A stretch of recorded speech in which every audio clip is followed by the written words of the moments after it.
Invitations can change your life. How you respond to an invitation can change the course of your life. Welcome to Heart Talk with me, Dr. Charles Lee. After 42 years as a medical doctor with 35 years of experience as a plastic surgeon, I have faced real-life issues in health with open heart bypass surgery, a financial crisis, and yet went on to earn ringgit 1 million within 5 years. Struggled through relationship and spirituality issues on my journey to live my best life. So if you are searching for real-life solutions to real-life issues, then join me at the Heart Talk Podcast for insightful interviews, heart-to-heart conversations, and selected book reviews. And together, let's talk.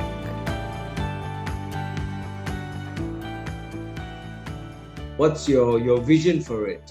My vision is actually for it to be a platform, a communication platform and a bridge for Asia, not just Singapore alone. It's a very bold vision that I have, but they always say dream big, right? So that if you don't achieve that, you won't fall too far from your dreams. And so at least for Asia, and that's where people can come in to actually have stories of survivors, stories of victims, and also informative education, to build Green Ribbon to be a place of a community platform for people and a very different culture. So there's only two ways. It's not conventional, it's not the typical way of how people do non-profit organizations, but I'm here wanting to try it out because I believe in it, even though it's difficult. Just being me.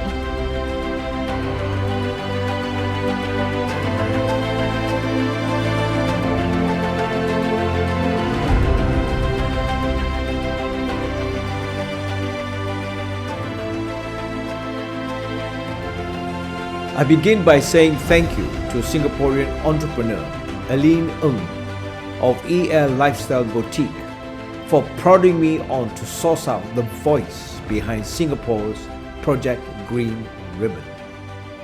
From the early beginnings of living in the darkness of the labyrinth of a soul in despair, to now embarking on new beginnings of hope and light, this young lady with a song has become the Dar-Ling of The Unheard of many in the community who suffer in silence, enveloped in their own untold stories of the lostness of their own soul that no one wants to stop and hear. In the words of Maya Angelou, there is no greater agony than bearing an untold story inside you. Ling Anne now has chosen to tell her story and make a difference in the lives of many in this community of people, and at the same time heal the agony within her own soul through the art of healing that comes with sharing her life story of overcoming mental trauma. She has truly become the Dar-Ling of the Unheard for two reasons. With the prefix DAR, firstly, dad.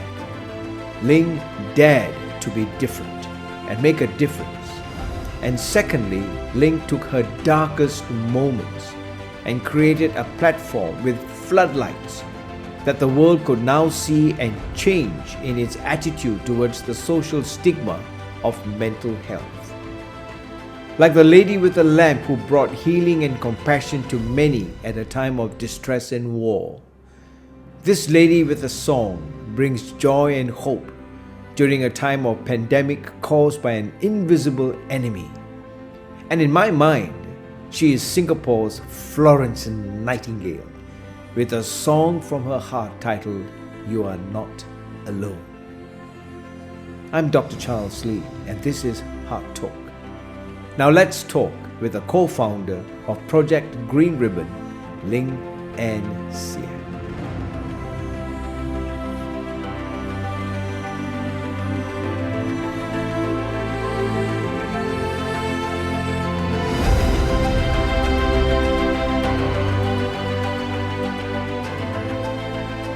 So welcome to Heart Talk. On behalf of the Inner Club, I want to welcome you, Ling Anne Hsieh. I have heard a remarkable story about you, and I know that more lives will be transformed.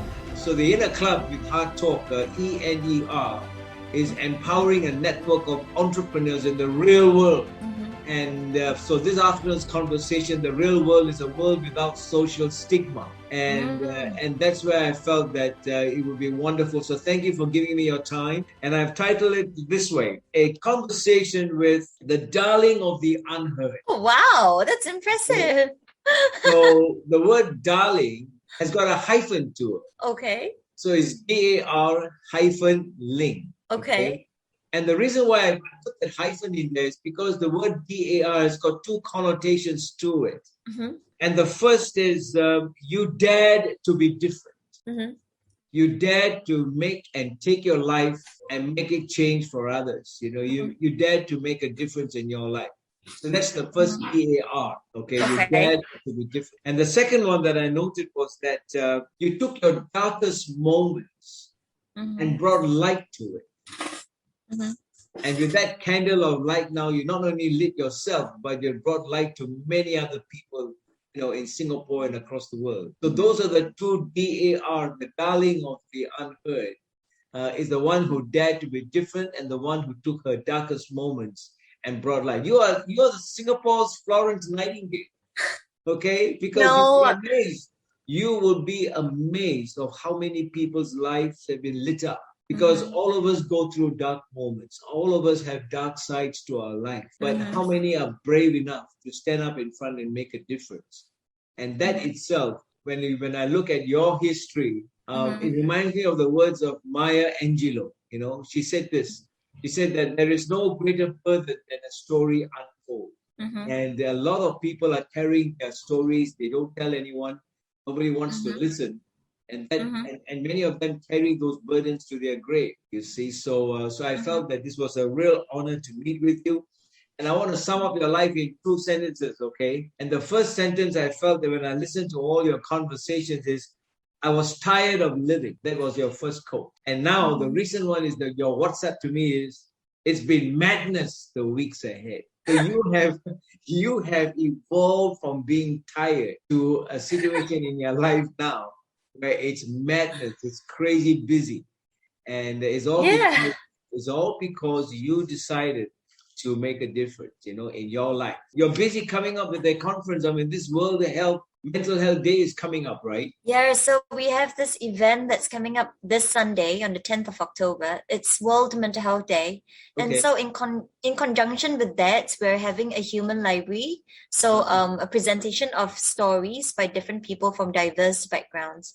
Right. And that actually brings back to the unheard because you got it right. Everyone has a story to tell, but why are we always so ashamed of it? Or why do we invalidate ourselves by saying, oh, this is not so important. Oh, that's not so important. Oh, my story is nothing like yours. Are we trying to compete with each other whose story is worst? Right. Like, there's no competition here. They're all different, right? I think the only thing that's similar is emotions. Emotions are similar. Sadness are sadness. There's no such thing as I feel more sad than you feel happier than me. Sad means sad, happy means happy. But it's always the context of the situation that's different. Yeah, that's why we had this human library presentation of personal stories this Sunday. We felt that, we should go along the lines of no shame and no stigma. And it's normal to have problems rather than saying it's okay not to be okay. So that sentence kind of makes me cringe a little bit nowadays. I used to say it, but because it's been going around so much, it really makes me cringe when I hear it. It's like, I know it's okay not to be okay, but then what? But I'll rather say it's okay to have problems. Yep. It's normal to have problems, yes. Right? It's what you do with them. Yeah, it's about the power of choice, And I believe in this so much, the power of choice, because we all have a choice. It's the difference is we all have a choice, but we feel as though we don't have a choice. That's different, right? Right. And the other thing is that even though we have the power to make that choice, but we have no power over the consequences of what we choose. Yes. And we don't really have the power of our emotions coming, right? Emotions come as they go. You can't say, I'm not going to be angry now. I'm going to be angry later. I'm not going to feel sad about this. You can't control your emotions, but you can control the action of that emotion. Why green? Green actually means, green ribbon stands for mental health in the world. How did it become a project? It's always been a project because it's a project about my life. Right. It started off with me, right? That's why I always say there's no such thing as, oh, I'm so kind or someone is so kind. It always begins with me and us and I first. And it started off as a project because I was searching for myself in my life and I was looking for answers in my life, right? Yes. And through that journey of mine, whether it's article writing or trying to get into a blog, that was when I learned about live streaming. And when I was live streaming, then I decided to say, I think it's time to do something more and build an organization. But in the very start, did I think of building an organization? No, I was just searching. I was just looking for answers. I was just thinking, how am I going to get out of where I am? Yeah. And, one thing resulted into another thing. It's not all planned all the time. You can't plan life in a way where it's perfect. It goes according to what you want. There are things that will happen, things that you don't even think about, good things and bad things. And I think this came along in my journey as one of the good things. Yes. But of course, I must say that it's always been at the back of my mind to do something meaningful. So I was even thinking about, how do people go overseas? How do they, do humanitarian work overseas? Like, how do I get there? Do I need to have a lot of money? Do I need to have like something? And I realized that no, we can actually do everything anywhere, as long as we have that right intention. And that's how Project Green Ribbon came about.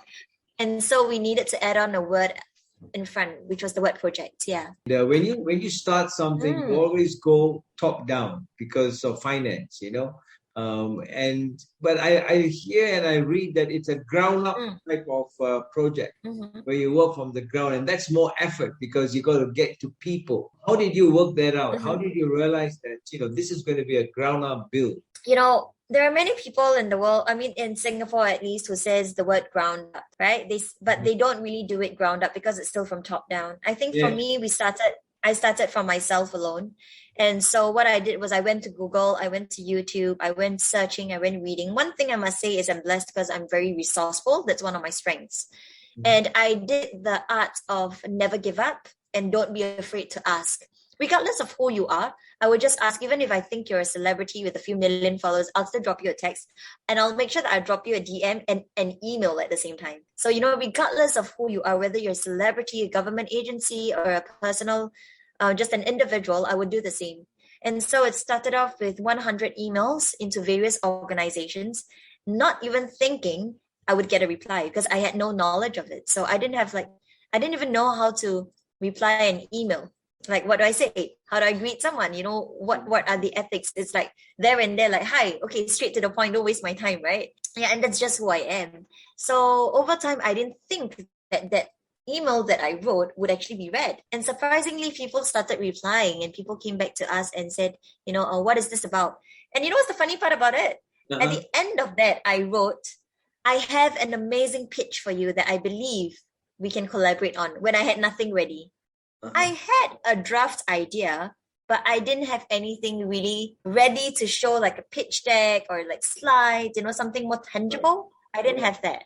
But the point is that it started with you. And that's the bottom line for anything that survives. You are the founder. You started it. And I heard that you started it with your husband, Iskandar. So well done for that. Yeah. When you work from ground up, I think the question of self-worth is key, where people find themselves that they're worthy of more than just that, taking responsibility of their life. When did that happen to you? When did that moment start where you felt that I'm worthy more than this? I'm worth more than this. It's got to be so personal, isn't it? It has always been there. Oh. It has always been there. Even when I was on the streets, it has always been there. I know that I was more than this, but why am I in this situation? I came from a certain level of status, I would say, right? In society, that's what they call it. But why am I here? I sort of shortchanged myself. And said to myself, oh, okay, this is just what I deserve. Whether it's in friendships, whether it's in a certain status. And the difference is I only started to say this is not who I am and this is not what I'm worth very recently, where I said I had enough. Like, I can achieve more. I know I have it in me, but why is it not just coming out? Why is it like so hidden? Why is it, so trapped? And I realized that it's got to do with the trauma. The trauma has sort of like, it's the surface of everything and has pushed everything back down. So I no longer see the value in myself, even though it's in there. But were there good people that when you look back, I mean, they have been there, but you don't realize that they are there. You know what I mean? And then when you look I back, would say that there were good people who helped build my foundation in the very, very early years, and people who came and go. But I wouldn't say that there has been anyone who has really been by my side throughout all the time. right? I must say that perhaps if you looked at like literally someone who's been there, someone who's like a mom or a dad, or someone closer to you, like a family member, it would actually be my husband, because he's been there for the longest and the closest to me. So there has been people, I must say, but it's not that they have been there all the time. Most of the time, what has always kept me going is faith. It's faith. So I pray, and that's one thing that has never changed. Faith in God. Yeah, I wouldn't go into what religion I am, but I would say faith in God. Yes. Okay, that's important, because there's always a spiritual strength behind everything that we do. Always, yes. So there Always. is that where I always go back, and a lot of the things that has happened in my life, the acquaintances that I've met, the coincidences that I've met are not explainable. So every single time when I'm about to just give up, something good will come out. Yeah. And then it just leads you on, and like, there's a bit of hope again, and you just go on. And the next time that the same thing happens, a little bit of hope comes in again. Yeah. You'd be amazed, isn't it, at how it knocks through. As you build this whole project and go on, how do you face rejection? There are people that sometimes you really, really want them to come alongside, and for some reason or other, they'll say no. I mean, how do you cope with all that? I think first of all, by nature, I'm also very carefree. So, I'm very easygoing. So there's good and bad, right? I'm very carefree about literally everything in a sense. Even though I have a very uptight personality, so I'm always uptight and anxious about stuff. But when you talk about rejection, to me, it's very simple. If you don't want to work with me, for example, right? You write to someone and they just don't want to work with you. Okay, we just move on next. Thank you. Right. It's as simple as that. It's as simple as that. But for things that I really, really want very badly, and I might probably feel a little bit disappointed. Oh, I didn't get it. And the next minute, it will just be like, something good will come better. And I really believe in it, because I don't just say it, I believe in it. And something always happens after that. Once like a good thing happens and I look back at my life, I'll be like, see, that's the reason why it didn't happen. Your mantra is that the power of healing yourself is in the art of helping others. So tell me about the art of how you heal yourself by helping others. I mean, where's the art there that the ordinary layperson who is struggling, and you come up and you want to teach them, put some tools in their hand to respond, right? To whatever. You see, sometimes in life, human beings like to make things very complicated. It makes us feel that when things are more complicated, we're more intellectual. And we forget everything basic. We can't even sit down and just have a meal and be there and taste the food and know like what's possibly inside. We can't do that, right? It's so difficult, and there's no classes for that. If you talk about what's the art of helping yourself through the act of helping others, when you find meaning, when you find purpose in your life, you feel better. You're recognized, you're valued, you're heard, you're seen. Naturally, it takes you off and it starts your own healing journey, because it creates self-awareness. Every single time when we are helping someone emotionally, for example, when we're there to listen to someone say something, we are actually reminding of ourselves the same things that we're sharing with the other person, right? And that's why they say what you feed your minds are so important. There's only two things you can feed your mind: positivity or negativity. Right. Unfortunately, negativity comes very easily. To be positive, it takes a lot of effort and it takes practice. Okay. It's just as simple as that. Go back, take a few steps back, pause for a minute, and ask yourself, what is my purpose in this life? What do I actually want to do? Don't care, don't bother about what people say. Oh, it's not about you. It's always you first. Always. What do I want to do? I want to eat. I want to be a millionaire. And that's okay. Why feel bad about it? I don't really believe in the word of selflessness in a way. when I say, oh, I'm so selfless, I donate so much money to you, or I'm sitting here and I'm listening to you, I'm giving you that opportunity. Or let's just say between you and I, when you wrote to me, right? And I agreed to it. Is there really nothing that I gain from this? True. I gain something from it. Every single time as I talk, I'm reinforcing all these things in my own mind. And I feel good about it because someone wants to hear me say something. Our lives are too loud today. We can't hear our own lives, isn't it? Yes. It's too loud. There are too much noises. Human beings forget in times of war, your diamond ring means nothing. No one's going to be fighting for it. But you can never survive without food and water and air. Yeah. But these things are no longer important to us. They're no longer priority to us. Everything else is priority except for water, food, and air. I want to move on to a word that I respect a lot now at my stage of my life, and it's the word resilience. Mm-hmm. And I think that's a very, very strong and positive word because it implies recovery. Mm-hmm. And it's also not just ordinary recovery; it's quick recovery.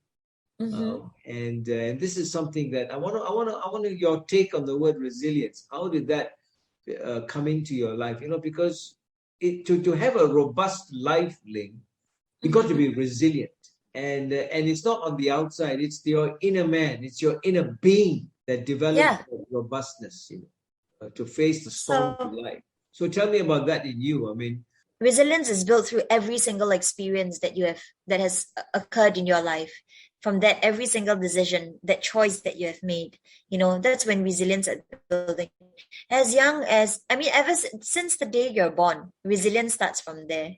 So, that's why people say, the more that you've gone through, the more experiences that you've gone through, and that's why we fail. Through failing, do we learn? Because that is the easiest and fastest way to increase your resilience. Mm-hmm. Honestly, it's like if you play a game now and you say, oh, it's so easy, the game is so easy, you still build resilience. It's not that you don't have any, but the harder you fall, the faster you will actually learn about resilience without you realizing.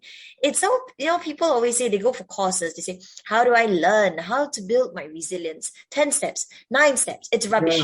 It's rubbish. There's no such thing. There's no such thing. Absolutely. Right? It's the pages in your story, Yeah, there is no such thing. There's no brief idea or steps you can take to learn or to build your resilience up, to say that, oh, I have mental resilience now. What resilience actually does to you is just prepare a little bit more of a safety net. So, for example, we grieve, right? The death of someone it will happen in everyone's life at some point in time, right? And how do we deal with that? That's grieving. Losing a job is grieving as well. With anything that we lose, we will lose things. Any human being will lose something. Sure. Whether is it a pen, $2 that dropped out of your wallet, right? And we feel that pain. How do we deal with that? Are we ready for it? The question will be whether it's how deep the pain is and how much it has affected you. And that's when resilience comes in to actually cushion you. Because if you don't have any resilience or at all, right, or very minimal, and something hits you too hard, then that's it. You're going to snap. And that's just normal because we're human beings. We're not robots. When did you realize, I got to take responsibility of my own life? You see, it has never really been a thought for me in that sense of saying I have to take responsibility of my own life. Even as a child, I knew that I had to pick myself up and do something with my life because it's just me or I'm just going to die, and I'm not going to sit there. No human being's just going to drown in the water and say, oh, okay, let's sink. It's not going to happen, right? It's just natural instinct to fight through life. If you ask me this question, I must say that I'm still learning. Yep. Even till today, very recently when I had a therapy session, I was explaining and I was saying certain things and I was like, oh no, it's not my fault. Oh no, but it's this. Oh no, it's not that. But. All our buts are excuses for ourselves. Absolutely. All our buts. Even though we're trying to explain that situation, unfortunately, human beings, we don't use the word but just to explain a situation.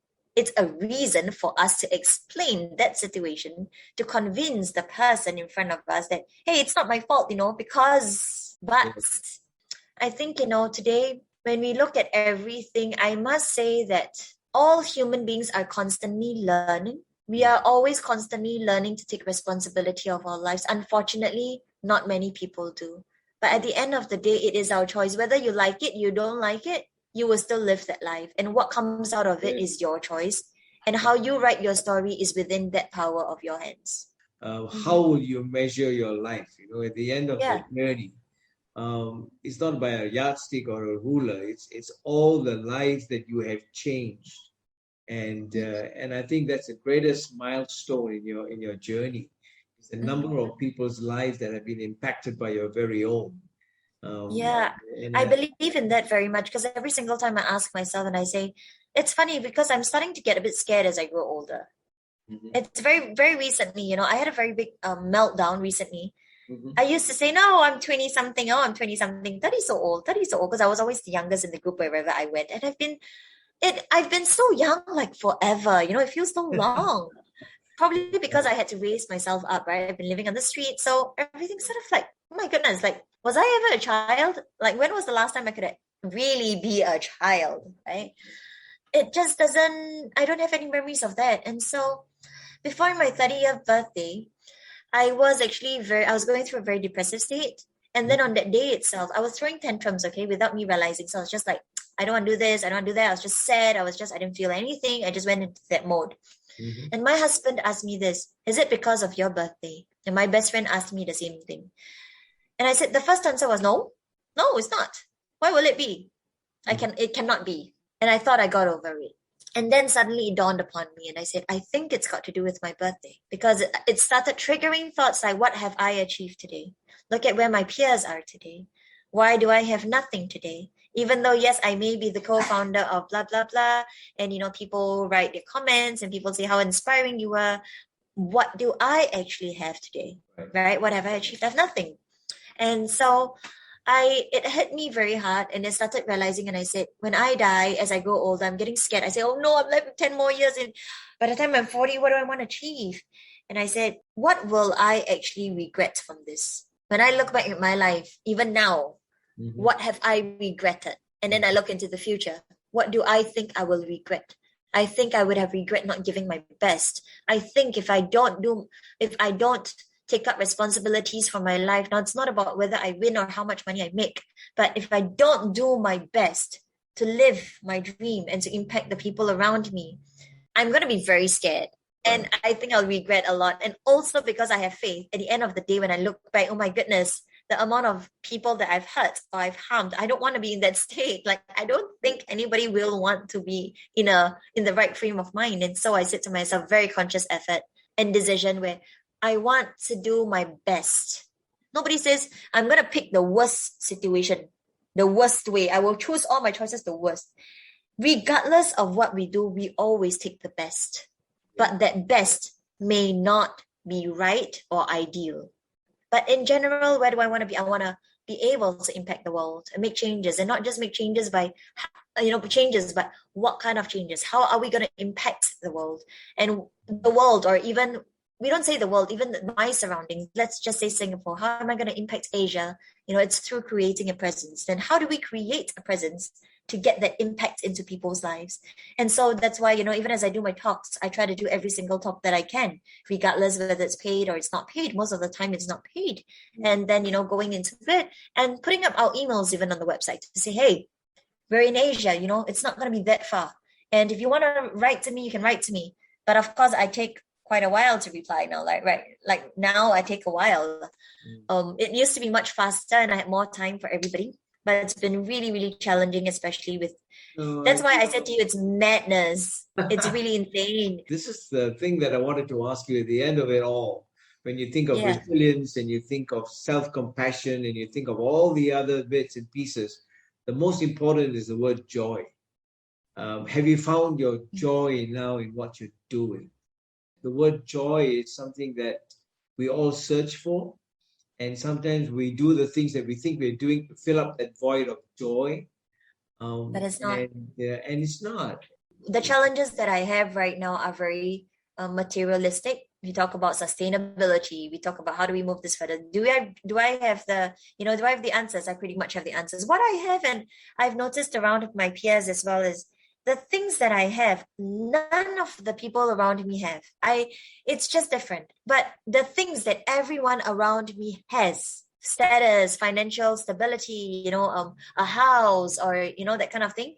I don't have any of that, but I have found joy. Great. I found meaning. I found purpose in my life, and I found purpose in the people. I can't imagine doing anything else. Every single time I ask myself, there's only two ways for me. It's either I go or I don't go. It's a very drastic, it may seem very drastic, but it's worked out for me because I've dedicated my life and my family, and I've risked, and I played. It's like gambling. I dumped all into this project because Wonderful. if not for this purpose and meaning, I'm not going to be anywhere near where I am today. Yeah, so if you ask me, have you found joy? I think I found joy. I found purpose and meaning, and joy comes with your purpose and meaning. It's not about the amount of money, and that's why we had a conversation recently talking about what is happiness. How do you define what happiness is all about, right? Right, true. I mean, it's totally different. Like I had this conversation in one of my podcasts. The difference between a purposeful driven life, a life full of purpose, and a fulfilled life. They're two different entities, you see. And so a lot of people get confused because you can have a glass that's half full, but it's still got some water in it. It's how you look at your own life. And I think if you have that purpose driving it, someday it's going to be full. So it starts with the purpose, and then from the purpose you fulfill it. So it's like always like energy, it will run dry. So it's something that you cannot see. It's just within you. It's like in your soul. And if you don't take it and feed yourself with it, it's going to run dry. Your purpose is going to run dry. So how do I fulfill myself? Honestly, I always say it's by helping others who are weaker than me. Not because it's a good thing, but sometimes you need to say to yourself, look for someone weaker than you, smaller than you. Because if you keep looking at people who are like far away from you, you're not going to go anywhere. It's not to look down on people, but to appreciate where you're at more. And during conversations like this, we exchange notes, and these are positive thoughts. And you go back and you reflect about it and you feel good. All these things feeds your soul, and it fuels your purpose. And when it fuels your purpose, you feel fulfilled. You're one step nearer to feeling fulfilled all the time. You see, I think the struggle for many people is talking about sustainability in life now and passion. And that's where they talk about, I want to do something that I like, but at the same time, it doesn't pay me well. Right. My passion doesn't bring me money. So, there's a lot of factors. It's not just about how do we do this. It's a lot of recipe. It's like, a lot of ingredients into that recipe, and then you have to tweak it and make it yours, right? And I clearly can understand and hear where you're coming from. Living the life of what people want. Like, being a doctor is a very common thing. Parents always say that to their kids. Do this because then you'll have money, and then when you have money, you can, have this, and it's not true. Right, absolutely. And so that's why I want to really congratulate you, because you're living your life, which is important. And you will find that as you bear fruit, that fruit will have to last, for you to look back and say that's a life well lived. Give me 3 top regrets that when you look back and you wish that you had made another way or another decision. It's not exactly a difficult question. I think generally I don't have regrets. It's a contradicting question for myself because generally I don't have regrets.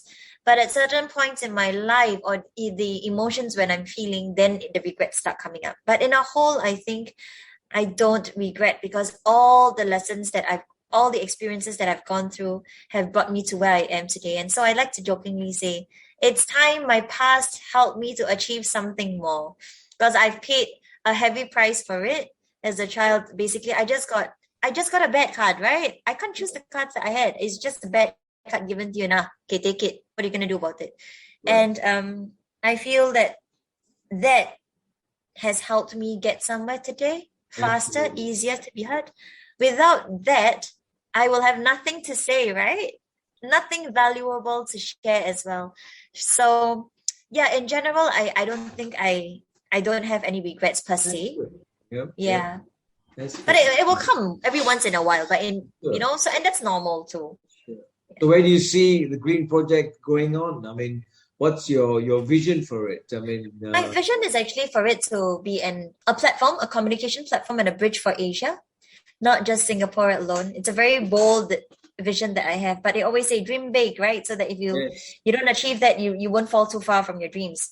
And so at least for Asia, and that's when people can come in to actually have stories of survivors, stories of victims, and also informative education, to build Green Ribbon to be a place of a community platform for people and a very different culture. So there's only two ways. It's not conventional. It's not the typical way of how people do nonprofit organizations. But I'm here wanting to try it out because I believe in it, even though it's difficult. Just being me. Dream big, Ling. Dream big.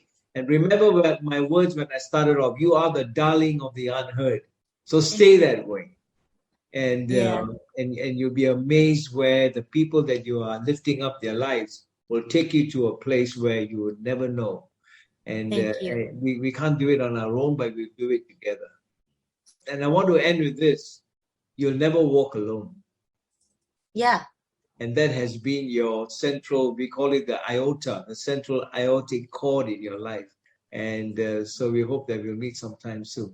Thank you very much for doing this HEARTtalk conversation with me today.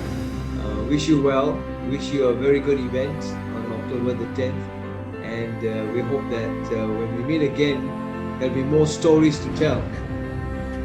Thank you. Thank you for having me. And it was great having this conversation. And I definitely hope to be in touch. Yeah. Okay. Thank you so much. Bye-bye. Bye.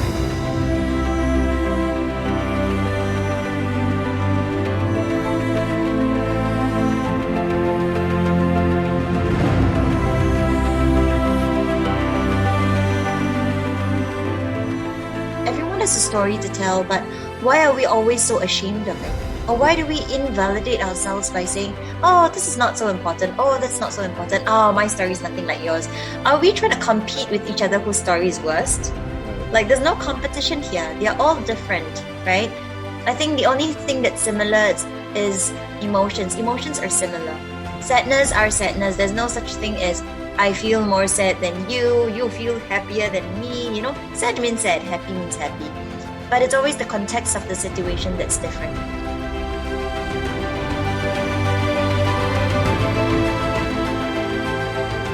If you talk about what's the art of helping yourself through the act of helping others, when you find meaning, when you find purpose in your life, you feel better. You're recognized, you're valued, you're heard, you're seen. Naturally, it takes you off and it starts your own healing journey because it creates self-awareness. Every single time when we are helping someone emotionally, for example, when we're there to listen to someone say something, we are actually reminding of ourselves the same things that we're sharing with the other person, right? And that's why they say what you feed your minds are so important. There's only two things you can feed your mind, positivity or negativity. Right. Unfortunately, negativity comes very easily. To be positive, it takes a lot of effort and it takes practice. It's just as simple as that, you know. Go back, take a few steps back, pause for a minute and ask yourself, what is my purpose in this life? What do I actually want to do? Don't care, don't bother about what people say. Oh, it's not about you. It's always you first.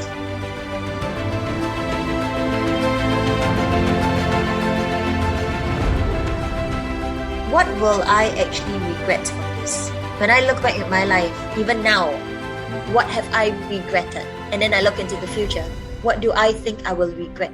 I think I would have regret not giving my best. I think if I don't take up responsibilities for my life, now it's not about whether I win or how much money I make, but if I don't do my best to live my dream and to impact the people around me, I'm going to be very scared. And I think I'll regret a lot. And also because I have faith. At the end of the day, when I look back, oh my goodness, the amount of people that I've hurt or I've harmed, I don't want to be in that state. Like, I don't think anybody will want to be in the right frame of mind. And so I said to myself, very conscious effort and decision where I want to do my best. Nobody says, I'm going to pick the worst situation, the worst way. I will choose all my choices the worst. Regardless of what we do, we always take the best.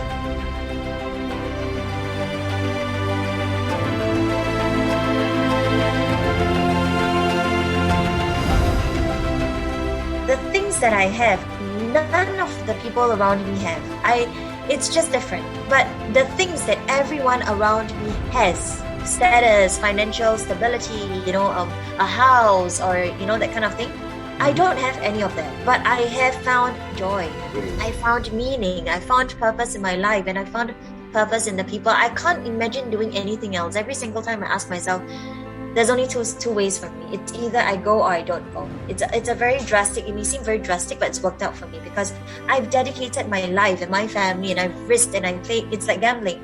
I dumped all into this project because if not for this purpose and meaning, I'm not going to be anywhere near where I am today. Yeah, so if you ask me, have you found joy? I think I found joy. I found purpose and meaning, and joy comes with your purpose and meaning.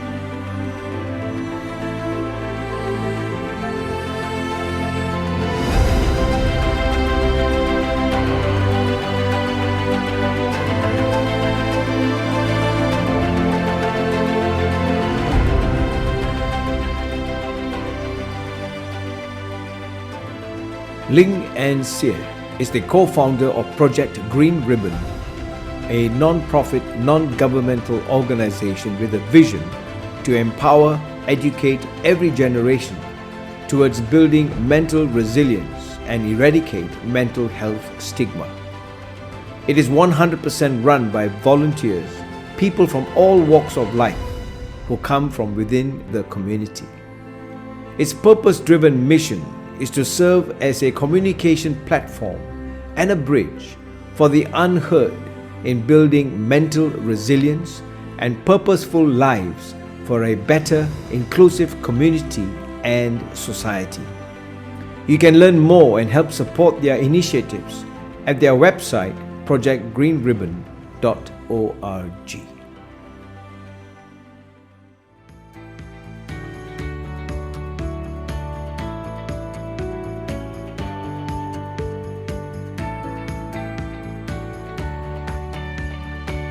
Heart Talk is about engaging real-life issues through insightful interviews, heart-to-heart conversations, and book reviews that concern health, well-being, and spiritual living.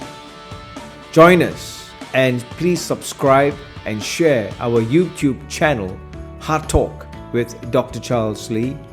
You can also get us on Spotify, again Heart Talk with Dr. Charles Lee, or even Facebook at Heart Talk with Dr. Charles Lee.